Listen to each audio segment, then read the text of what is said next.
Hey, welcome to Beyond You podcast. I'm Samantha, and today we are talking about just the whole new year, new me stuff. I know I'm a little behind on this, but I thought what better way to put in January because we are going to have this year where you are choosing yourself and we're not going to gaslight yourself in any type of way. So, what I want you to do is be able to make sure you let me know which videos that you do like if you do enjoy these types of videos. Or if you're in a podcast, make sure you like this as well. And to make sure to follow, because I love being able to talk to you guys. And I just want this to be a movement for all of us, right? And I want more women to be able to see this. And a lot of times we get just so flooded with so much about how we need to change a gym memberships, a vision boards, that this is my year dedications, the before and after timelines, that I'm completely transforming my life starting January 1st energy. And I'm going to say something that might piss people off, like I was talking about, but New Year, New Me is gaslighting. It's really dangerous, right? Because not before we click away, right? I would just want you to hear me out because I'm not saying goal setting is bad. I'm not saying you can't grow to change or evolve. I'm saying that this cultural obsession with completely reinventing yourself on an arbitrary date is actually causing more harm than good, especially for women who are dealing with trauma. Right. So let me tell you why. And more importantly, let me tell you what to do instead. Because you deserve a framework that actually deserves your healing, not one that profits off of your insecurity. So let's get into it. Welcome to the Beyond You podcast, where we have real conversations about healing, trusting yourself again, and building the kind of relationships that actually feel good. I'm Samantha, and if you've ever felt like you're just going through the motions, like you're doing all the right things but still feeling disconnected, you're in the right place. Because here we go beyond the surface, beyond the hurt, beyond the patterns that keep you stuck. So take a deep breath, get comfortable, and let's get into it. Okay, so we're going to start off with the gaslighting of New Year, New Me. So let's break this down why this New Year, New Me messaging is actually gaslighting. Because gaslighting, in case you need a reminder, is when someone makes you question your own reality, your own worth, your own perception of yourself. It's manipulation disguised as help. And that's exactly what this whole New Year, New Me industrial complex does. It tells you that you are right now, like who you are right now isn't enough. Think about it, right? The entire premise of New Year, New Me is that the current version of you is inadequate, that you need to be completely different. But who you were last year, December 31st, this first week, is somehow wrong or broken or insufficient. And then magically on January 1st, you're supposed to wake up transformed. That's gaslighting. Okay, because it's making you believe that you're not worthy of love, success, and happiness until you become this better version of yourself that's thinner or more productive, more disciplined, more healed, more everything. Ignores your context and your journey. Because here's what really gets me: New Year, New Me completely ignores what you've been through, right? If it doesn't care that you spent this year surviving trauma, healing from betrayal, navigating loss, or learning to set boundaries for the first time in your life, it doesn't acknowledge that you're doing the deep work, the kind that doesn't show up in before and after photos, the kind that's messy and non-linear and takes years, not just 12 months. It just says, doesn't matter, start over, be new, be better. That's gaslighting, okay? It erases your struggle and your progress and tells you it doesn't count unless it looks like society's definition of success. It's rooted in capitalism and sometimes white supremacy culture as well. Because let's be real about what New Year, New Me is really selling. It's productivity, perfection, and the idea that you're only valuable if you're constantly improving and achieving. And a lot of times you don't realize it's that that's just the culture society tends to push. The obsession with perfectionism, the sense of urgency, the idea that reset is laziness, the worship of the written word of hello planners and goal journals. And I love me a journal, so don't get me wrong here. The belief that there's only one right way to do things. And capitalism, oh gosh, capitalism. New Year, New Me, because it keeps you buying the gym memberships, the meal prep containers, the planner, the course, the program, the supplements. Nothing wrong with all this too. I did it all this. I did a lot of this stuff. The wardrobe overhaul, the profit but you believe you're not enough just being who you are. And for women of color, especially, we're already operating in systems that tell us we have to be twice as good, been seen half as worthy. Look, we're in this, it does not make it true at all. I'm seeing a lot of this in my clients. We're already performing excellence just to be treated as competent. We're already exhausted from code switching, from being strong, from holding it together. And then new year, new me, it comes along and says, actually, you need to do more, be more, transform more. No, that's gaslighting wrapped in just glitter and sold as empowerment. It sets you up for shame. Here's the really insidious part, right? Because most New Year, New Me resolutions fail by February, right? The stats are clear. Over 80% of people abandon their resolutions within 2 months. And then what happens? You feel like a failure. You feel like you're not doing enough, you're not disciplined enough, not motivated enough, not strong enough. You internalize it as a personal failing. But it was never about you. The system was designed to fail you. Because if you actually achieved sustainable change and felt good about yourself, you'd stop buying the next solution, the next program, the next promise of transformation.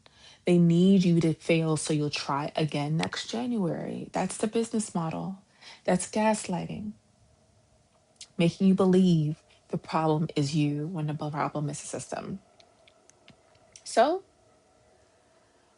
let's talk about what New Year, New Me ignores about real healing. Okay, because now let's talk about why this framework is especially harmful for women who are healing from trauma, which, let's be honest, is most of us, right? Healing isn't linear. You know this. We've talked about this. I know you know this because you're doing the work. But New Year, New Me pretends that change happens in neat, predictable increments. That if you just follow the 12-week plan or 90-day challenge, you'll be healed. That's not how trauma works. Healing is messy. It's 2 steps forwards, 3 steps back. It's a progress you can't see. It's an internal shifts that don't photograph well. It's having a breakthrough in November and a breakdown in December, and all that's all part of the same journey. You can't schedule healing around a calendar year. Your nervous system doesn't care that it's January 1st. You can't will your way out of trauma responses. New Year, New Me operates on the assumption that if you just try harder, if you just have been more disciplined, if you just believe in yourself more, you can change anything. But love, you can't positive affirmation your way out of dysregulated nervous system. And you can't vision board your way out of attachment trauma. You can't goal set your way out of codependency patterns that have been wired into your brain since childhood. Those things require actual healing work, whether that's therapy, somatic practices like EMDR, brain spotting, nervous system regulation, relational therapy, not a motivational Instagram post or a new planner. And when New Year, New Me tells you that change is just about willpower and mindset, that's gaslighting because it makes you think that you're failing when you can't just decide to be different. Transformation doesn't happen on a timeline. Society wants you to believe that meaningful change happens in defined periods. 21 days to form a habit, 90 days to transform your body, 1 year to become a new person. But the most important transformations in life, they don't follow timelines. When did you stop abandoning yourself in relationships? I don't know. It wasn't a Tuesday in March. It was slow, gradual shifts over months or years of learning and unlearning and trying and failing and trying again. When did you learn to set boundaries? It wasn't a single moment. It was 1,000 micro moments of choosing differently. When did you heal from the betrayal? Look, we're still learning, we're still healing. Maybe it comes in waves. Maybe some days you feel free, and some days it still stings. And that's just what healing looks like. New Year, New Me can't hold that complexity. So it gaslights you into thinking there's something wrong with you for not being just done yet, whatever done means. It doesn't account for survival mode. Here's what really frustrates me about it is that so many women I work with spent this year just trying to survive. They were in survival mode, managing a toxic relationship, dealing with a family crisis, navigating job loss, all these transitions, caring for sick family members, holding themselves together after trauma, especially with just the work, the layoffs, and the rifts. That is trauma that we don't talk about. And okay, survival's over, let's thrive. right? Start a side hustle, be your best selves. But you can't just switch from survival mode to thrival mode because the calendar changed. Your nervous system doesn't work that way.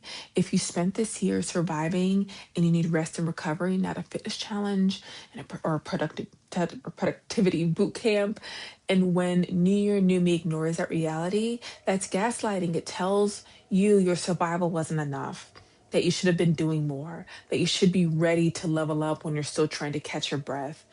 So, mind shift number one, as I like to do mind shifts here. You're not behind, you're not failing. The timeline you're being told, you're just being sold was never realistic in the first place.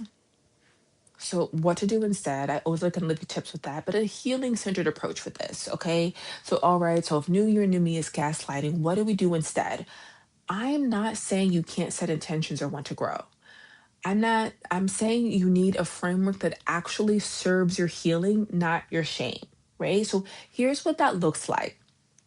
Number one, I want you to start with more of me instead of new me.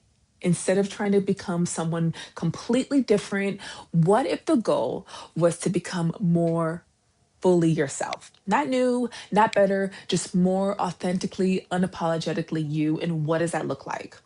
More honest about what you need, more boundaried about what you won't tolerate, more present with your own feelings, more connected to your own intuition, more comfortable taking up space, more willing to disappoint people to honor yourself. That's the work, love, not transformation, integration, not reinvention, but you're allowing yourself to reclaim you. Ask yourself, what would it look like to be more of who I actually am next year? Well, this year, not who I think I should be. So I want you to reflect before you just project these things, right? Because before you start freaking about plans or look at this year, just at the highlight reel. I mean, just year after year. What did you do to survive? What did you learn? What did you release? What did you grow? Where did you grow, even if it didn't look like growth to everyone else? You can't know where you're going if you don't honor where you've been.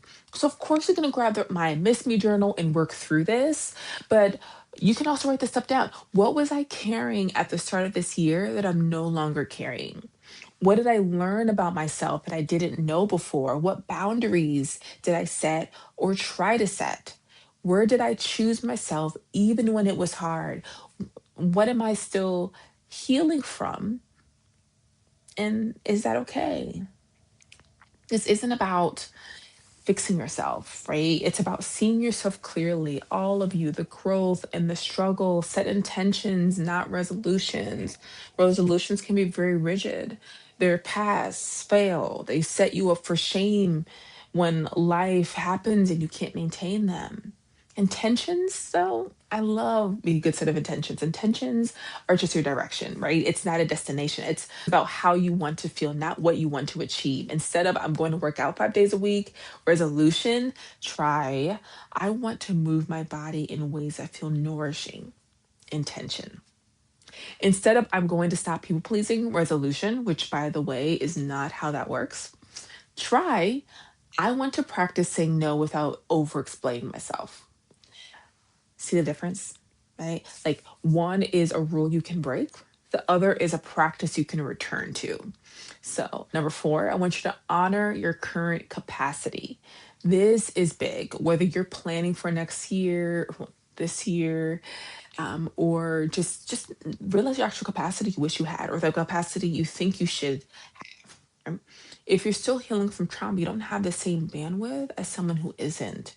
It's not a moral failing, right? Like that's just reality. If you're in survival mode, your goals need to reflect that. Maybe the goal is just maintain my current stability or get through each day without abandoning myself. That's enough. If you're in a thriving space, know that you will receive different types of goals and just kind of how to strive. But also know that surviving counts, maintaining counts, just showing up for yourself counts. Stop setting goals based on who you think you should be and start setting intentions based on who you actually are right now. Number five, I want you to build in rest and repair. If your plan for this year doesn't include rest, It is not a sustainable plan, period. Your nervous system needs downtime. Your just rest. You just overall your body needs recovery, not constantly doing. And so a lot of times New Year, New Me is just like hustling 24/7. I want you healing at your own pace. So whatever intentions you set, make sure rest is part of the plan, not as a reward for productivity, as a requirement for sustainability. Number six, I want you to focus on your nervous system regulation over achievement. Here is the real. It's just the real tea, right? We all always love to give here. If your nervous system isn't regulated, nothing else you try to build will be sustainable. You can have all of the vision boards and affirmations in the world, but if you are operating from a dysregulated nervous system, you're going to keep failing and just falling back into the old patterns. So instead of I'm going to achieve XYZ, what if the focus was I'm going to learn what helps my nervous system feel safe? And I'll give you examples like I always do. So that might look like learning your triggers and developing tools to manage them, right? Practicing grounding techniques daily, getting support, whether that's therapy, somatic work, community. I want you to be able to create routines that help you feel anchored, noticing when you're activated and pausing before you're reacting, right? I'm teaching you this. This is the foundation everything else is built upon, right? And it's part of the New Year, New Me completely ignores. So give yourself permission to change your mind, whatever you decide this month. You're allowed to change your mind in March, June, August, November. You're not locked in. You're not failing if you pivot. You're responding to new information about what you actually need. Rigidity is the enemy of healing. Flexibility is your friend, okay? And that's why we really kind of just talk about the gray area and things like that. So understand you're remembering who you've always been beneath the armor, the performance, and the trauma, and that's the real work. So the real resolutions worth making, right? If I could give you one resolution, just one commitment to make it just for yourself for just this year, it would be this. I will stop abandoning myself to make other people comfortable. That's it. That's the work. Everything else flows from this. When you stop abandoning yourself, boundaries become non negotiables. Your capacity becomes clear. Your needs become valid. Your voice becomes steady. Your choices become aligned. Your peace becomes protected. That one commitment to stop leaving yourself behind in favor of everyone else, that's what changes your life. Not a gym membership, not a vision board, but commitment to yourself. And here's what that looks like practically. Okay. When someone asks something of you and your first instinct is to say yes, even though you want to say no, I need you to pause. I need you to choose yourself. When you're about to minimize your needs to keep the peace, stop. If you hear my voice, I know some of you guys say you like listen, my voice is in your head when you do these things. Stop and I need you to choose yourself. When you're tempted to make excuses for someone's hurtful behavior, do not. Choose yourself. When you feel guilty for resting, rest anyway. Choose yourself. When you want to speak up, but you're scared, I need you to speak. Choose yourself over and over and over again. That's the practice. That's the real transformation. Not new year, new me, same you, just finally, fully, unapologetically choosing yourself. And love, that's more revolutionary than any vision board you could create. Listen, I know I came in hot today. I get it, but I needed you to hear this because you're about to be bombarded with messages telling you that you're not enough as you are, that you need to be completely different by just January, that your worth is tied to how much you achieve, how much you improve, how much you transform. And I need you to know that's all crap. You are enough right now, today, whether that's January 13th, November 1st, whatever it is, it doesn't matter. Your worth isn't determined by your productivity or your progress or your ability to stick to resolutions. You are worthy because you exist. Full stop. And if you want to grow, if you want to evolve, if you want to set intentions, do it from a place of wholeness and not woundedness. Do it because you're honoring yourself, not because you're trying to fix yourself, because you're not broken. The system that profits from your insecurity is broken. So this January, while everyone else is doing New Year, New Me, I want you to do something different. I want you to choose more of me, more authentic, more boundaried, more aligned, more you. Here's what I need you to do. I want you to share this episode. If people are forgetting this, send it to a friend who's feeling pressure to have it all, to figure it out this month. Post it and tag me at I'm so that I on Instagram. Let's start a different conversation about what real growth looks like. So drop a comment. What's one way you're going to choose yourself more next year?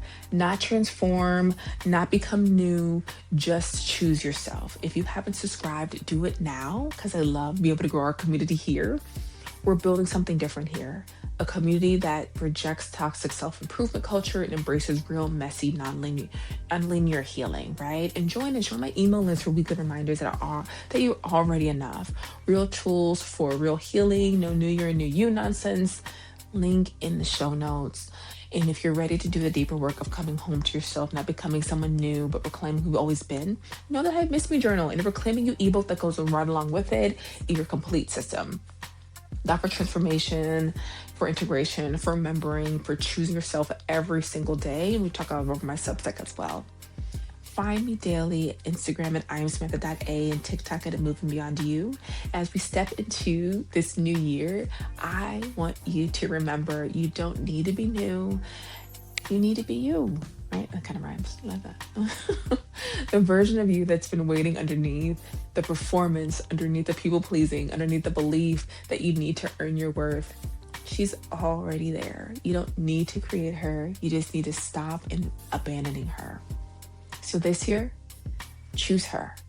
Choose yourself, not perfectly, not all at once, just more often, more fiercely, more unapologetically, because the world doesn't need a new you. The world needs the real you. And all your messy, healing, still figuring it out glory, that's the revolution, that's the real work. And let's do this. So I can't wait to see you every week in this year. Now go choose yourself. I'll talk to you again next week.